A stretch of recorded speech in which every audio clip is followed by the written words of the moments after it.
Hello everyone, welcome to literature light house. आज के इस वीडियो में हम डिस्कस करेंगे दो इम्पॉर्टेंट मेजर पोइट्स जो हमारे इंग्लिश लिटरेचर के जॉइंट ऑथर्स कहे जाते हैं, जिसमें से एक हमारे जॉइंट ऑथर हैं अलेक्जेंडर पोप और दूसरे राइटर वो हैं जिन्हें रोमांटिक एज का प्रीकर्सर पोइट माना जाता है, जिनका नाम है थॉमस ग्रे।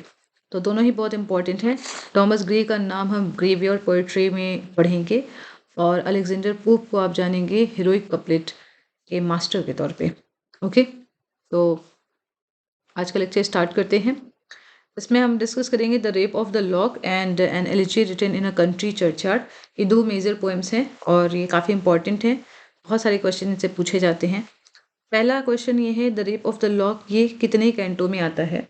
तो आपको याद रखना है कि इसको 3 एडिशन में ये पब्लिश होता है और कुछ एग्जाम में कैंटो 1 ही प्रिस्क्राइब्ड है, तो हम कैंटो 1 के अकॉर्डिंग ही यहाँ पे डिस्कस करेंगे और इसके अलावा जो मेजर ओवरऑल पॉइंट्स है उसे भी हम डिस्कस करेंगे। ठीक है, तो फर्स्ट पब्लिकेशन होता है 2 कैंटोज में 1712 में। तो ये आपको ध्यान रखना है, 1712 में 2 कैंटोज आते हैं। उसके बाद 1714 में 5 कैंटोज आते हैं। ठीक है, 5 कैंटोज में 794 लाइन्स थी, ये आपको याद रखना है। और इसके बाद 1717 में क्लैरिसा का स्पीच ऐड होता है। ठीक है, क्लैरिसा का स्पीच ऐड होता है 1717 में। तो ये दो या तीन मेजर पॉइंट्स हैं जो आपको याद रखने हैं। तो 1714 में 3 और कैंटो जुड़ते हैं, 1712 में 2 कैंटोज थे। ठीक है, नेक्स्ट देखते हैं कि ये जो पोएम पब्लिश होती है, जो पोएम लिखी जाती है, ये क्या रियल घटना पे बेस्ड है? तो yes, it is based on a real incident involving Arabella Fermor. Arabella Fermor जिसके ऊपर बेलिंडा का कैरेक्टर बनाया गया है। ओके, और ये पोएम जॉन कैरलाइल के रिक्वेस्ट पे लिखी गई थी। ठीक है, जॉन कैरलाइल के, ये अलेक्जेंडर पोप के फ्रेंड थे। इन्होंने एक रिक्वेस्ट करी थी to maintain an adjustment between 2 families. ठीक है, तो यहाँ पे हम देखते हैं इस पोएम का पोएटिक फॉर्म बहुत इंपॉर्टेंट है। मॉक एपिक पोएम का ये बेस्ट एग्जाम्पल है पूरी ब्रिटिश लिटरेचर में। और जब भी आप बात करेंगे मॉक एपिक की तो हमेशा इस पोएम का एग्जाम्पल दिया जाता है। तो मॉक एपिक की जो भी ट्रेडिशन है वो आपको यहाँ पे देखना है। जैसे एपिक में आपको पैराडाइज लॉस्ट याद रखना है, तो poetic form and rhyme scheme वो देखते हैं। मॉक एपिक है, मॉक एपिक के स्टाइल है और इसको हीरोइक कपलेट में लिखा गया है। तो अलेक्जेंडर पोप के आपको ज़्यादातर वर्क हीरोइक कपलेट में ही दिखेंगे। राइम स्कीम इसकी है AABBCC। ठीक है, क्वेश्चन ज़्यादातर आपका ये दोनों ही पूछा जाता है। आयम्बिक पेंटामीटर में भी लिखा गया है, तो ब्रिटिश पोएट्री ज़्यादातर आयम्बिक पेंटामीटर में ही लिखी गई है। थीम्स हम देखते हैं, तो vanity and artificiality of aristocratic family, इसको सेटराइज किया गया है इस पोएम में। ट्रिवियलिटी ऑफ फैशनेबल लाइफ, ट्रिवियलिटी मतलब तुच्छता, फैशनेबल लाइफ की तुच्छता दिखाई गई है। Female beauty and social rituals, जो भी सोशल रिचुअल्स एक वुमेन फॉलो कर रही है उस समय की एज की, न्यू क्लासिकल एज की, रेस्टोरेशन एज की, वो आपको याद रखनी है। Satire on upper class values, ठीक है, अपर क्लास वैल्यूज़ की, अपर क्लास की वैल्यूज़ पे सटायर किया गया। तो ये चारों पॉइंट्स बहुत इंपॉर्टेंट है, कई बार कैरेक्टरिस्टिक में पूछा जा सकता है या थीम से पूछा जा सकता है। अपीयरेंस वर्सेस रियलिटी, ये भी एक मेजर पार्ट है। ठीक है, तो ये कुछ मेजर पॉइंट्स हैं जो आपको याद रखने हैं। और सेंट्रल हम आर्ग्यूमेंट देखते हैं, इसका सेंट्रल आर्ग्यूमेंट क्या है? तो this poem is focused on a trivial social incident, जिसकी वजह से एक बहुत बड़ी लड़ाई फाइट होती है। और वो जो ट्रिवियल सोशल इंसिडेंट क्या थी? Cutting of a lock of hair. ठीक है, इसको ट्रीट किया गया है एपिक सीरियसनेस के साथ, जैसे एनीट के हम वर्क में देखते हैं, या इसके अलावा आप जो इलियड है, ओडिसी, इन सब का जो ट्रीटमेंट हमको दिखता है, सेम एज हमको इस पोएम में भी वही सीरियसनेस नज़र आती है। जबकि जो रीज़न है, जो फाइट है या जो कॉन्फ्लिक्ट है, वो उसका रीज़न बहुत ही तुच्छ है, ट्रिवियल है। तो इसमें एपिक मशीनरीज को यूज़ किया गया है, जैसे इन्वोकेशन है, सेल्फ सुपरलेशन मशीनरी यूज़ की गई है, हीरोइक लैंग्वेज यूज़ की गई है to expose the pettiness and emptiness of 18th century high society. तो आपको ये 18th सेंचुरी भी याद रखना है, कई बार यहाँ पे स्टूडेंट्स कंफ्यूज होते हैं। और किस कन्वेंशन को यूज़ किया गया है, इसका मेजर जो पर्पस है वो क्या है, to expose the emptiness, to expose the hypocrisy. Title की सिग्निफिकेंस, तो रेप का मतलब क्या होता है, वायलेशन या सीजर, सेक्सुअल असॉल्ट नहीं, यहाँ पे बात हो रही है थेफ्ट ऑफ द लॉक, ठीक है। लॉक जो है वो रेफर कर रहा है बेलिंडा का कर्ल ऑफ हेयर, तो इसकी थेफ्ट हो रही है। तो टाइटल जो है वो भी आयरॉनिकल है, मॉक हीरोइक आयरनी को रिफ्लेक्ट करता है। तो आई होप कि आपको यहाँ तक क्लियर है। इसकी बहुत सारी इंपॉर्टेंट लाइन्स है जो एग्जाम में पूछी जाती है। फर्स्ट लाइन बहुत इंपॉर्टेंट है, What dire offense from amorous causes springs, ठीक है। डायर ऑफेंस मतलब सीरियस ऑफेंस, amorous causes मतलब नॉन सीरियस, ठीक है। This nymph to the destruction of mankind, तो ये आपको याद रखना है। So I threw white curtains shot a timorous ray, ये भी इंपॉर्टेंट है। इसके अलावा The light pockets in sylphs aloft repair, ये लाइन आपको याद रखनी है। तो ये सिल्फ के लिए लाइन आ रही है। और इसके अलावा एक लाइन है जो सिल्फ के लिए है, light militia of the lower sky, light militia of the lower sky, ठीक है। तो लाइट मिलिटिया वर्ड आपको याद रखना है। और इसके अलावा puffs, powders, patches, bibles, billet doux, ये लाइन भी आती है। तो ये आपको याद रखना है। जो टॉयलेट सीन है, टॉयलेट सीन इंपॉर्टेंट है। इसके अलावा एक लाइन है, this casket India's glowing gem and locks, ठीक है। तो ये भी इंपॉर्टेंट है। और ये पोएम आपकी हाई बर्डलेस का भी एग्जाम्पल है, ये भी आपको याद रखना है, ठीक है। बेलिंडा के हेयर को सैक्रेड लॉक बोला है अलेक्जेंडर पोप ने, तो इससे भी क्वेश्चन बने हैं, okay. Half the day she unmindful ran, ये भी एक इंपॉर्टेंट लाइन है, ठीक है। तो ये कुछ इंपॉर्टेंट पॉइंट्स थे जो आपको याद रखने हैं। फिगर ऑफ स्पीच हम देखते हैं, तो इसमें हमें आयरनी दिखती है। आयरनी कैसे, ट्रिवियल एक्ट को एक एपिक क्राइम के तौर पे ट्रीट किया गया है। मॉक हीरोइक स्टाइल हमें दिखेगी, तो मॉक हीरोइक स्टाइल कैसे, इन्वोकेशन किया गया है म्यूज का for a minor event, okay. Alliteration, alliteration कैसे, सिल्वर साउंड है, एलिट्रेशन है, तो कॉन्सोनेंट साउंड का रेपिटेशन हो रहा है। इसके अलावा आपको पर्सोनिफिकेशन भी देखने को मिलेगा। पर्सोनिफिकेशन कैसे, कि जो सन है वो वेलिंडा को वेक कर रहे हैं, ठीक है। द राइजिंग सन यहाँ पे दिखाया गया है।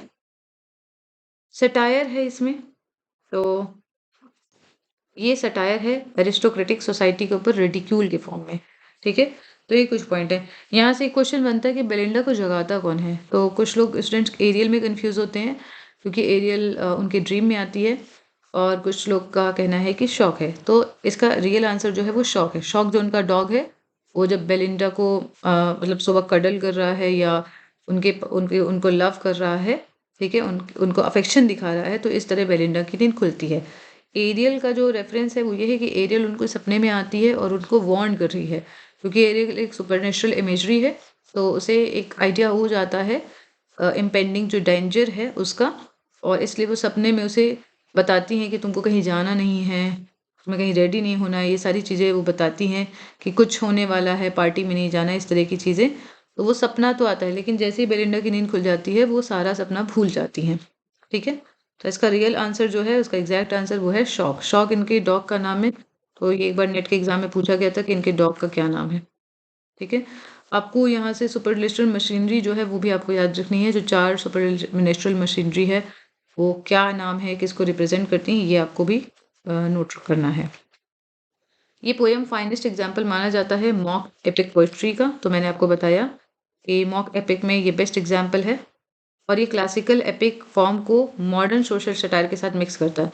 क्लासिकल एपिक फॉर्म जो मैंने आपको बताया पिछली क्लास में भी, मैंने पैराडाइज लॉस्ट के वक्त मैंने आपको एपिक के कुछ फीचर्स बताए थे, जो जिसमें एक था कि जो हीरो है ऑफ ग्रेट इंपॉर्टेंस है, उसके अलावा आपको याद रखना है सुपरनेचुरल मशीनरी का यूज़ है, मीडियाज रेस, ठीक है। उसके अलावा जो हीरो है वो एक नेशनल इम्पोर्टेंस रख रहा है, ठीक है। तो ये आपके कुछ मेजर पॉइंट्स हैं। लेकिन और इसके अलावा जो सब्जेक्ट है वो भी बहुत मेजर सब्जेक्ट होगा, मेजर कॉन्फ्लिक्ट दिखाया जाएगा। लेकिन हमें बात करें मॉक एपिक में या रेप ऑफ द लॉक में, तो इसका जस्ट अपोजिट हो रहा है। ट्रीटमेंट बहुत हाई है लेकिन सब्जेक्ट ट्रिवियल है। सेल्फ रिप्रेजेंट करती है फीमेल वेनिटी को, ठीक है। तो ये भी आपको याद रखना है। अब कुछ क्वेश्चन हैं जो मॉक हीरोइक फीचर से भी पूछे जाते हैं। तो मॉक हीरोइक फीचर्स क्या क्या हैं ये आपको याद रखना है। पहला तो ट्रिवियल सब्जेक्ट और ट्रीटमेंट काफ़ी हाई होगा, और जो सुपरलेशन मशीनरी है वो इमिटेट कर रही हैं क्लासिकल जो भी वर्क हैं, बट उनका जो सिग्निफिकेंस है वो इतना नहीं होगा। जैसे कि यहाँ पे सुपरनेचुरल मशीनरी इतनी पावरफुल नहीं है कि बेलिंडा की वैनिटी को वो बचा सकें। ठीक है, तो ये कुछ पॉइंट्स हैं, यहाँ से आपके क्वेश्चन बनते हैं। और इसके अलावा द राइजिंग सन एक लाइन आती है, द राइजिंग सन, तो ये भी आपको याद रखना है। ठीक है, तो आई होप कि आपको ये चीज़ें क्लियर हैं। ये आपको याद रखना है कि यहाँ पे ट्रिवियल मैटर को हाई इंपॉर्टेंस के साथ ट्रीट किया जाता है। इसके अलावा एक और वर्ड है जो आता है बिलेट डॉग्स। ये मैंने किसी एग्जाम में देखा था, बिलेट डॉग्स। जब बेलिंडा उठती हैं अपनी नींद से तो सबसे पहले वो क्या ओपन करती हैं, तो बिलेट डॉग्स ये लव लेटर को सिम्बलाइज कर रहा है, जो लव लेटर है उसको ओपन करती हैं। ठीक है, ओके, तो यही थे कुछ पॉइंट्स अलेक्जेंडर पोप के रेप ऑफ द लॉक के बारे में। उसके अलावा आपको अलेक्जेंडर पोप से रिलेटेड क्वेश्चन आपको याद रखने हैं, जैसे इन्होंने इलियड एंड ओडेसी का ट्रांसलेशन किया था, और इनकी एक मेजर वर्क है पेस्ट्रल्स। इन्होंने एक और वर्क लिखा था द डनशियार, ये थॉमस शैडवेल के ऊपर एक सटायर फॉर्म में लिखा गया है, उनको डलनेस का किंग बोला जाता है। ठीक है, वो एक पॉइंट इंपॉर्टेंट है। और इसके अलावा essay on man, essay on criticism, ये इनके वर्क है, तो यहाँ से भी क्वेश्चन बायोग्राफी वाइज क्वेश्चन बन सकते हैं। अब बात करते हैं टॉमस ग्रे की poem elegy written in a country churchyard. काफ़ी इंपॉर्टेंट पोएम है, और इसे लाइन आपके एग्जाम में कई सारी पूछी जाती हैं। पब्लिकेशन ईयर भी इसका इंपॉर्टेंट है, तो पब्लिकेशन ईयर इसका है 1751, ये आप लोग को ध्यान रखना है 1751। ठीक है, मेजर पोएम की आपको पब्लिकेशन ईयर याद रखने हैं, क्योंकि कई बार मैच पिकिंग के लिए पूछते हैं या ऐसे ही ऑप्शन वाइज पूछा जाता है। अगर हम इंग्लिश लिटरेचर में इस पोएम की बात करें तो one of the most popular poems हैं, और ऑलमोस्ट मुझे ऐसा लगता है कि हर एग्जाम के सिलेबस में ये प्रिस्क्राइब्ड है। ग्रेवयार्ड स्कूल ऑफ पोइट्री से एसोसिएटेड है, तो ग्रेवयार्ड पोइट्री आपको याद रखनी है कि कौन कौन इसमें एसोसिएट है, तो रॉबर्ट यंग है। ठीक है, रॉबर्ट यंग है। इसके अलावा भी दो और राइटर हैं, वो आप नोट कर लीजिए। और ग्रेवयार्ड स्कूल में या जो पोइट्री है उसमें जो बैकग्राउंड होगा वो होगा जो बरियल ग्राउंड है वो होगा, और इसके अलावा लाइक ग्रेवयार्ड होगा, और इसमें डेथ के बारे में रिफ्लेक्शन आपको देखने को मिलेगा, मोर्टैलिटी का रिफ्लेक्शन देखने को मिलेगा। ठीक है, पोइटिक फॉर्म आप देखें, राइम स्कीम, तो एलिजी है जैसे मैंने आपको बताया, और एलिजाई क्वाट्रेन है, ये आपको याद रखना है। ये एलिजी है और एलिजाई क्वाट्रेन में लिखी गई है। ठीक है, ए बी ये आपको याद रखना है, ए बी आयम्बिक पेंटामीटर में लिखी गई है। ठीक है, आयम्बिक पेंटामीटर इसका मेजर फॉर्म है, तो मैंने आपको बताया था कि ब्रिटिश पोइट्री में ज़्यादातर आयम्बिक पेंटामीटर आपको देखने को मिलेगा। ठीक है, ओके, एक पॉइंट आप नोट कर लीजिए, जैसे मैंने अभी आपको बताया ग्रेवयार्ड पोइट्री के बारे में, तो उसमें मेजर जो पोएट हैं वो एडवर्ड यंग है। ठीक है, एडवर्ड यंग है एंड रॉबर्ट ब्लेयर हैं। ये आपसे कभी कभी एग्जाम में क्वेश्चन पूछ लेता है, तो मुझे लगा कि आपको अभी बता देना चाहिए। और टॉमस पार्नेल भी हैं। ठीक है, टॉमस पार्नेल। ठीक है, टॉमस पार्नेल की पोएम है a night piece on death, इसे गोथिक पोएम भी माना जाता है। एडवर्ड यंग की पोएम है नाइट थॉट्स। ठीक है, द कंप्लेन, या इसका दूसरा टाइटल है night thoughts on life, death and immortality. और टॉमस ग्रेव की तो मैंने आपको बता ही दी है। रॉबर्ट ग्रेव की पोएम है द ग्रेव। ठीक है, और इस तरह की पोएम में जो मेजर थीम है वो मैंने आपको बताई कि मोर्टैलिटी की बात होती है, लाइफ की शॉर्टनेस की बात होती है, और ग्रेव एक मेजर बैकग्राउंड रहा है। ठीक है, और जो इमेजरी है वो बहुत ही ग्लूमी होगी। अगर हम ऐसी पोएम की बात करें टोन की, तो बहुत रिफ्लेक्टिव होगी, मॉर्नफुल होगी। ठीक है, तो ये आपको कुछ फोकस रखने हैं इन पॉइंट्स पे। और ये जो पोएम है, इस तरह की पोएम, ये गोथिक जो लिटरेचर है या गोथिक जो राइटिंग है उसका प्रिकर्सर मानी जाती है। ठीक है, तो आई होप आपको क्लियर है। थीम्स देखते हैं, तो death and mortality, equality in death, मतलब इक्वालिटी इन डेथ मतलब कि डेथ के बाद चाहे कोई रिच हो चाहे कोई पुअर हो, सब कोई बराबर होते हैं। ठीक है, राजा हो, रंक हो, पॉलिटिशियन हो, a person of great importance हो, या किसी गांव का व्यक्ति हो, सब एक ही मिट्टी में मिल जाते हैं। फॉरगॉटन रूरल लाइफ्स, तो रूरल लाइफ्स मतलब कि जो गांव के लोग हैं उनको कभी कुछ कंट्रीब्यूशन मिला नहीं, उनका कभी कोई रोल याद नहीं किया जाता है, डेथ के बाद उनको सब भूल जाते हैं। ठीक है। वैनिटी ऑफ एम्बिशंस, तो कोई इंसान कितना भी रिच हो और जब उसकी डेथ हो जाती है तो सारी एम्बिशंस सब कुछ मिट्टी में मिल जाती है। सिंपैथी फॉर द पुअर, तो ये सभी मेजर पॉइंट्स हैं जो आपको याद रखने हैं। सेंट्रल कॉन्सेप्ट हम देखते हैं, तो ग्रेव यहाँ पे थॉमस ग्रे यहाँ पे पुअर विलेजर्स की ग्रेव पे रिफ्लेक्ट कर रहे हैं और उनका कहना है कि death makes all human equal. क्या कहते हैं? Death makes all human equal. Okay. Greatness में रिमेन अनरिकॉग्नाइज, ये भी आपको याद रखना है। ग्रेटनेस में रिमेन अनरिकॉग्नाइज मतलब कि कोई कितना भी बड़ा हो उसकी ग्रेटनेस जो है मिट्टी में मिल जाती है। और उसके अलावा एक, सॉरी शायद मैंने गलत बताया, ग्रेटनेस में अनरिकॉग्नाइज मतलब ये है कि डेथ के बाद जो ग्रेटनेस है वो अनरिकॉग्नाइज हो जाती है। ठीक है। तो आई होप आपको क्लियर है। Ambition and glory and in death, ये भी बहुत इंपॉर्टेंट पॉइंट है। टाइटल की सिग्निफिकेंस आपको देखनी है। एलिजी, एलिजी का मतलब क्या होता है? मॉर्न कर रहे हैं, ये रिफ्लेक्ट कर रहे हैं। ठीक है। लेकिन जिस तरह की ट्रेडिशनल एलिजी है वो इस तरह की एलिजी नहीं है। ठीक है। ये कॉमेमोरेट कर रहे हैं किसी हाई क्वालिटी या हाई बॉडीज ऑफ पर्सन को नहीं कर रहे हैं, बट कि कॉमन पीपल की डेथ को मॉर्न कर रहे हैं। कंट्री चर्चयार्ड क्या सजेस्ट कर रहा है? Rural simplicity. ठीक है। इस पोएम में मेडिटेशन ऑन डेथ हमें देखने को मिलता है and humble life. Humble life मतलब जो गरीब लोग हैं उनकी लाइफ के ऊपर भी रिफ्लेक्शन है। ठीक है। अगर हम बात करें मेजर कोटेशन जो पूछी जाती है, फ्रीक्वेंटली कोटेड लाइन्स हैं पीवाईक्यूज में जो मैंने देखा है। पहली तो लाइन है the curfew tolls the knell of parting day. ठीक है। बहुत इंपॉर्टेंट लाइन्स हैं, बहुत बार पूछी गई है। नेक्स्ट जो है the path of glory lead but to grave, बहुत इंपॉर्टेंट है। The path of glory lead but to the grave. Full many a flower is born to blush unseen. ठीक है। ये भी इंपॉर्टेंट है। इसके अलावा मैं कुछ और लाइन्स आपको बता रही हूँ, वो आप ध्यान से सुनिए। यहाँ पे लाइन आती है the boast of heraldry the pomp of power. The boast of heraldry the pomp of power, ये जो लाइन है like pompousness of the rich people, ये कंट्रास्ट दिखाती हैं humble graves of the poor को। ठीक है। इसके अलावा एक लाइन आती है bosom of his father and his god, ये लाइन आपको ध्यान रखनी है। Their lord forbade, their lord forbade मतलब कि गरीब लोगों की किस्मत है उसमें अच्छे काम या महान काम नहीं लिखे थे। ठीक है। विलेज हैम्पडन, ये भी रेफरेंस आपको मिला है, तो ये आपको रेफरेंस याद रखना है। Chill penury repress their noble rage. ठीक है। मतलब कि चिल पेनरी मतलब कि गरीबी के कारण उनके जो भी नोबल रेज थे, मतलब जो नोबल टैलेंट्स थे, वो सब सप्रेस हो जाते हैं। इसके अलावा some heart once pregnant with celestial fire, मतलब इसमें से जो लोग की डेथ हो चुकी है इनके हार्ट में कभी बहुत पैशन था, कुछ टैलेंट्स थे जो अब नहीं है, अब उनकी डेथ हो चुकी है। ओके।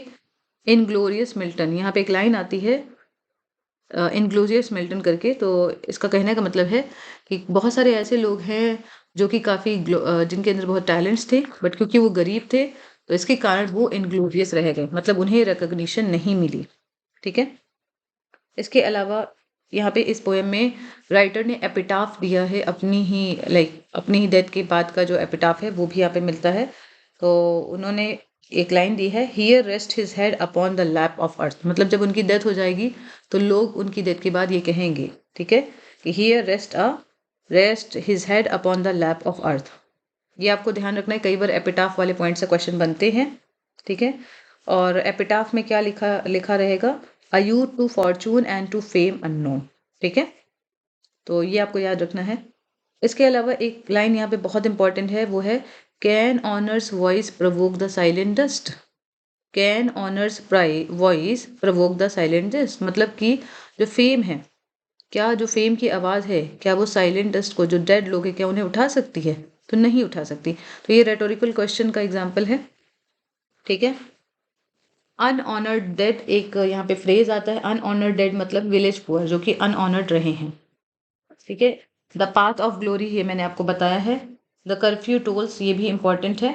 और इसके अलावा ये है no more shall rouse them from their lowly plate, मतलब कि अब जो लोग अभी ग्रेव में हैं अब इनको कोई नहीं उठा पाएगा।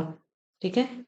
एक फ्रेज आता है short and simple annuls of the poor, short and simple annuls of the poor मतलब कि जो लोग हैं, जो गांव के लोग हैं, जो उनकी लाइफ एंड डेथ का जो रिकॉर्ड्स है वो है एनल्स। ठीक है। और एक और लाइन है, can storied urn or animated bust back to its mansion call the fleeting breath. ठीक है। तो ये लाइन है, इसका मतलब है कि क्या जो मॉन्यूमेंट्स हैं, ये जो मॉन्यूमेंट्स हैं जिसमें अब ये लोग डेथ में समा चुके हैं, क्या ये इनको लाइफ से वापस ला सकती है, क्या इनको लाइफ में वापस ला सकती है? तो नहीं ला सकती है। तो इसमें बहुत सारे रेटोरिकल क्वेश्चन आपको देखने को मिलेंगे। एक है let not ambition mock their useful toil. तो ये मैंने जितनी भी लाइनें भी आपको बताई है, क्योंकि नोट्स में ऐड नहीं है, तो आपको ये अपने जो भी आपके पास लाइन्स है उसको अंडरलाइन कर लेना है। ठीक है। एक और लाइन है, he gave to misery all he had a tear. ठीक है। तो ये हालांकि इतनी इंपॉर्टेंट नहीं है, लेकिन और बाकी इंपॉर्टेंट है। और एक फ्रेज और है जो लास्ट है, rude forefathers of the hamlet. तो ये किसको रेफर कर रहा है? हम्बल विलेजर्स को। ठीक है। तो आप लोग एक बार पोएम की लाइंस जरूर देखेंगे, क्योंकि इंपॉर्टेंट है और ये पोएम बहुत ज़्यादा इंपॉर्टेंट है। फिगर ऑफ स्पीच हम देखते हैं। तो पहला जो फिगर ऑफ स्पीच आपको देखने को मिलेगा वो है मेटाफर। मेटाफर आपको दिखेगा path of glory. Path of glory किसको सिंबलाइज कर रहा है? एम्बिशन को। ठीक है। दूसरा आपको देखने को मिलेगा पर्सोनिफिकेशन। तो ambition, let not ambition mock their useful toil. तो एम्बिशन को यहाँ पे बताया गया है। ठीक है। एलिट्रेशन आपको देखने को मिलेगा। तो मॉपिंग ऑयल इसमें तो नहीं है, खैर आई थिंक इसे आप कट कर दीजिए। इमेजरी आपको देखने को मिलेगी। इमेजरी आपको कहाँ देखने को मिल रही है? Evening churchyard Graves. ये जो भी दिखाया गया है इसमें आपको इमेजरी देखने को मिलेगी। पर्सोनिफिकेशन का ज़्यादा यूज़ आपको इस पोएम में देखने को मिलेगा। ठीक है। जैसे यहाँ पे एक लाइन मैंने आपको बताई थी कि can honour's voice provoke the silent dust, या let not ambition mock their useful toil. तो दोनों में आपको पर्सोनिफिकेशन देखने को मिलेगा। ठीक है। इसके अलावा कई बार इसकी टोन पूछी जाती है, तो मैंने आपको बताया है कि ये रिफ्लेक्टिव एंड मेलंक्लिक टोन है, मेडिटेटिव टोन है। ठीक है। आयम्बिक पेंटामीटर में लिखा गया है। ए बी इसकी राइम स्कीम है, ये आपको याद रखनी है। और इस पोएम में आपको न्यू क्लासिकल रिस्ट्रेन देखने को मिलेगा। लाइक न्यू क्लासिकल की जो ट्रेडिशन है उसको रिस्ट्रेन किया है रोमांटिक इमोशन के साथ। तो न्यू क्लासिकल ट्रेडिशन क्या है? लाइक हीरोइक कपलेट में आपको लिखना है, आपका स्ट्रक्चर पोएम का एकदम होना चाहिए, मतलब पोएम एकदम स्ट्रक्चर में बंधी होनी चाहिए। ठीक है। इंटेलेक्ट का ज़्यादा यूज़ है, विट का ज़्यादा यूज़ है, इमोशन का नहीं यूज़ है। तो ये सारे कुछ मेजर फीचर्स हैं। डेमोक्रेटिक सिंपैथी हमें दिखती है कॉमन पीपल के लिए। तो मैंने आपको बताया कि इसमें जो कॉमन पीपल है उनकी डेथ पे ये एलिजी लिखी गई है। तो एक डिफरेंट टाइप ऑफ एलिजी है। ठीक है। इस पोएम में एक और फ्रेज आता है जिसको आप लोग नोट कर सकते हैं, storeyed earn. Storeyed earn and एक और वर्ड है एनिमेटेड बस्ट। Animated bast. तो ये दोनों जो फ्रेज हैं वो क्या सिम्बलाइज कर रहे हैं? डेथ के बाद जो फ्यूटिलिटी है मॉन्यूमेंट्स की उसको डिस्क्राइब कर रहे हैं। ठीक है। इस पोएम से अक्सर फॉर्म से रिलेटेड क्वेश्चन और फेमस लाइन से रिलेटेड क्वेश्चन बनते हैं। तो मुझे जितना भी क्वेश्चन मिले मुझे लाइन से रिलेटेड, वो मैंने आपको जो लाइन्स कुछ ऐड थी वो मैंने बता दी, और उसके अलावा जो ऐड नहीं थी वो मैंने आपको ऐसे रिसाइट करके बता दी है। ठीक है। PYQs देखते हैं। तो मोस्ट इंपॉर्टेंट PYQs दोनों पोएम के बेसिस पे हम देखते हैं। पहला तो रेप ऑफ द लॉक का फॉर्म पूछा जाता है कि क्या पोएम है, कैसी पोएम है। तो मॉक एपिक का एग्जाम्पल है। और इस पोएम को लिखा गया है, तो किसमें लिखा गया है? मैंने आपको बताया, अलेक्जेंडर पोप ने जो अपनी पोएम है, जो उनकी पोइटिक वर्ब है, हीरोइक कपलेट में ही लिखा है। यहाँ पे जो लॉक है वो क्या रेफर कर रहा है? लॉक मतलब कि कर्ल ऑफ हेयर। ठीक है। सेंट्रल थीम इस पोएम की क्या है? तो सोशल सटायर हमें देखने को मिलेगी। 18th सेंचुरी की जो एरिस्टोक्रेटिक सोसाइटी है उसके उसका जो भी बिहेवियर है, नॉट बिहेवियर मतलब जो कल्चर है, जो हिपोक्रेसी है, उसको क्रिटिसाइज किया गया है। Elegy written in a country churchyard. ये जो पोएम है ये बिलोंग करती है तो किस टाइप ऑफ पोएट्री से बिलोंग करती है, किस ग्रुप ऑफ पोएट्री से बिलोंग करती है? तो ग्रेवयार्ड पोएट्री से। The elegy is written is, बहुत इंपॉर्टेंट क्वेश्चन है जितने भी इसमें है। एलिजी को लिखा गया है तो एलेजाइक क्वार्ट्रेन में। ठीक है। ए बी ये 4 लाइन का जो स्टैंजा होता है उसे क्वार्ट्रेन बोला जाता है। ठीक है। The pass of glory lead but to the grave, बहुत इंपॉर्टेंट लाइन्स हैं। तो इसका मतलब क्या है कि जो डेथ है, death ends all ambition. Like कोई कितना भी एम्बिशियस हो, कोई कितना भी रिच हो, जब उसकी डेथ होती है तो वो सारी एम्बिशन मिट्टी में मिल जाती है। ग्रे की टोन क्या है इस एलिजी में? तो मेलंकलिक है, रिफ्लेक्टिव है, मेडिटेटिव है। पोप किस एज से बिलोंग करते हैं? तो आपको पता ही है, न्यू क्लासिकल एज से बिलोंग करते हैं। जो एलिजी है ये एम्फोसाइज करती है, क्या एम्फोसाइज करती है? Equality of Mankind in death. जब डेथ हो जाती है तो सभी लोग, चाहे किसी भी क्लास से बिलोंग करते हैं, सब इक्वल हो जाते हैं। ठीक है, तो ये कुछ मेजर पॉइंट्स थे जो आपको याद रखने हैं। और कर्फ्यू बेल, एक यहाँ पे एक और इमेज आती है जो आपको याद रखनी है। कर्फ्यू बेल जो है उसका क्या मतलब है? ये जो डेली विलेज लाइफ जो है उसको एसोसिएट कर रहा है। ठीक है, तो ये आपको कुछ पॉइंट्स याद रखने हैं। और ग्रे की इस एलिजी ने वर्ड्सवर्थ को भी बहुत ज़्यादा इन्फ्लुएंस किया है। लाइक इन्हें माना जाता है प्रिकर्सर ऑफ रोमांटिसिज्म। तो इनकी जो पोएम है उसमें कुछ रोमांटिक एलिमेंट्स देखने को मिले हैं। अवे फ्रॉम, ब्रेक फ्रॉम, हम कह सकते हैं न्यू क्लासिकल ट्रेडिशन। ठीक है, इसलिए भी बहुत इंपॉर्टेंट ये पोएट है। तो इन दोनों पोएम्स के लिए अगर हम बोले तो आपको हमेशा याद रखना है form, theme, famous line, figure of speech. ठीक है, और जो भी क्रिटिकल टर्म है जैसे मॉक एपिक एंड एलिजाइक क्वाड्रेंट, तो ये सारे पॉइंट्स आपको याद रखने हैं, यहीं से आपके क्वेश्चन बनेंगे। ठीक है, so this was all for today and I hope कि ये लेक्चर आपके लिए काफ़ी यूज़फुल था और आपके सभी मेजर पॉइंट्स कवर हुए हैं। क्योंकि ये रिवीजन वीडियो है तो मैं बहुत ज़्यादा डिटेल में नहीं आपसे डिस्कस कर रही हूँ, उन्हीं सभी पॉइंट्स को डिस्कस कर रही हूँ जो एग्ज़ाम में पूछे जाते हैं या बहुत सारे एग्ज़ाम में पूछे गए हैं। So it is a kind of quick revision series. Okay, so thank you so much, मिलते हैं नेक्स्ट वीडियो में।